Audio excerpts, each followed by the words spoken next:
एक बच्चा बार बार पूछ रहा है कि how to control sexual thought.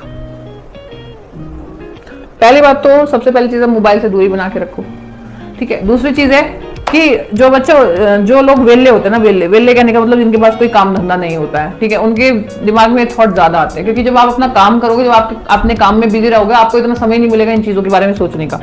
उसके बावजूद भी आपका दिमाग उस ओर जा रहा है, तो पहली बात है जिस चीज को जितना सोचोगे उतना दिमाग में आएगी, और फिर भी जा रहा है तो ऑब्वियस सी बात है। देखो मैं हमेशा एक बात कहती हूँ, और ये मेरा पहले भी बहुत ज्यादा वायरल हुई है ये चीजें, ठीक है। अगर आपको कभी भी ऐसा महसूस होता है कि मैं एक बहुत बुरी आदत में पड़ गया हूं, ठीक है, मेरे जो थॉट है वो बहुत अलग चलने लग गए हैं, मेरे को सेक्सुअल थॉट आने लग गए। देखो सेक्सुअल थॉट का एक सबसे बड़ा हमारे इंडिया में रीजन है पॉर्न, ठीक है। पॉर्न एक सबसे बड़ा रीजन है सेक्सुअल थॉट का। पहली बात तो वो बंद करना है आपको।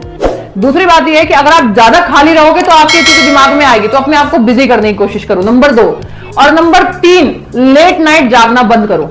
कहीं ना कहीं ये बिल्कुल सही बोला गया है, ठीक है, हिंदुत्व में भगवत गीता में बहुत जगह बहुत सही बोला गया है कि जितनी ज्यादा आप रात को जागते हो, आपके अशुद्ध विचार तो ज्यादा ही बढ़ जाते हैं। एक तो होता है कि आप रात को जाग रहे हो, काम कर रहे हो, तो आपका ध्यान कहीं और भटक रहा है, कोई दिक्कत नहीं है, मतलब ध्यान कहीं और लग रहा है, भटकना गलत है।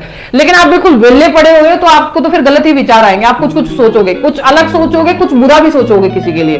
तो अगर आप रात को काम कर रहे हो कुछ, तो ऑब्वियस सी बात है कि भाई अपने आप को बिजी रखो, नहीं तो खाली मत पड़े रहो। दूसरी बात है कि अगर आपको ऐसा लगता है कि आपके अंदर बुरे विचार आते हैं, तो भैया 9-10 बजे तक सो जाओ, सुबह 6 बजे उठो, 5 बजे उठो, पूजा करो, पढ़ो, अपने आप ही चेंज हो जाएगा।